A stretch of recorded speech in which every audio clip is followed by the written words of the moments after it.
So a good article right here. So this talks about how reactive oxygen species can occur. These are basically oxidative stressors from the mold toxins. And this can cause DNA mutation, and these can cause all different kinds of issues with aging because it's going to decrease ATP. So most of how the mold is going to impact you, it's going to decrease ATP. Then it talks about all these other conditions that could happen as a result downstream. But what we're looking at is decrease in ATP. One other image that's really good here that I liked.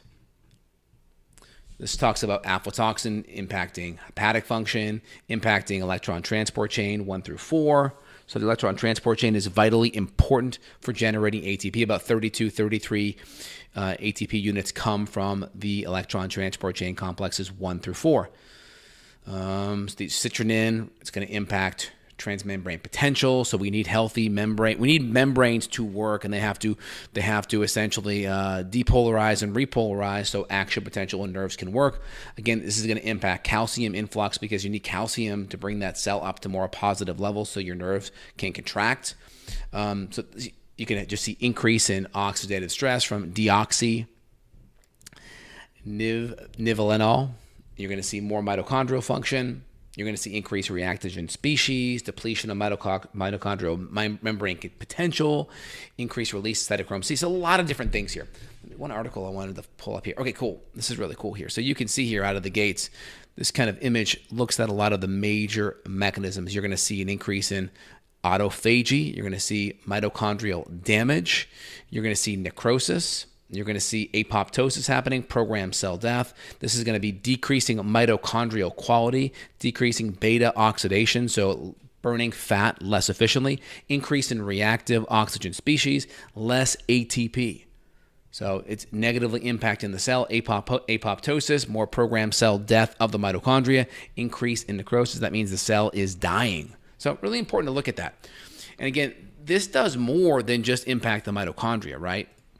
This is going to have impact with your adrenals, with your gut function. Because a lot of times with chronic mold, you can start to have colonization of mold in your gut. We may run organic acid tests that look at and show different levels of aspergillus, Firmicutes, or not Firmicutes, Fusarium, Aspergillus, Penicillium, mold species in the gut. With a O test, we may see some chronic inoculation of some of these mold in the gut. So this could be a big thing because now you're a mold factory in your gut producing these things because you have this colonization problem.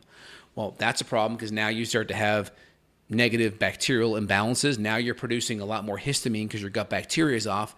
Now that histamine from the mold, from the gut bacteria, that can make you more histamine sensitive. Now, it's really important when you have all these chronic mold issues, chronic health issues, now your immune system is on high alert because you have this SIRS type of issue. Now you have this chronically high immune system, which you could be reacting to everything, food, stress, the whole 9 yards. So now you have to do things to really calm down that amygdala brainstem response because you are in total fight or flight. And we have to really decrease that, especially if you're super sensitive to food, you can't digest anything. That's going to set you up for a really tough time to take a next step in a functional medicine program. May have to look at thyroid, may have to look at immune system markers like TPO and thyroglobulin. May have to look at ANA as well, anti-nuclear antibodies.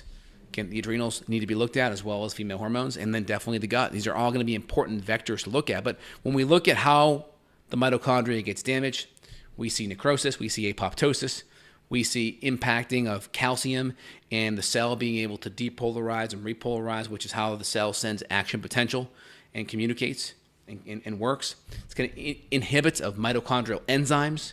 It's going to have decreased control over the mitochondria, less ATP, less beta fatty acid oxidation. And we're also going to see less ATP, and then we're going to see more oxidative stress. Oxidation, think if you cut the apple on the kitchen table, you leave it open, it starts to brown, that's oxidation. Now we can put in things like vitamin C to prevent that from oxidizing, squeeze some lemon or lime juice on that apple, it'll prevent it, right? But this is what's happening inside your mitochondria. You have this oxidation type of rusting effect happening. So if you want to look deeper, again, I'll put a link down below for my staff here, if you want to dive in and reach out on the functional medicine side and get functional medicine support worldwide, that'll be an option for you.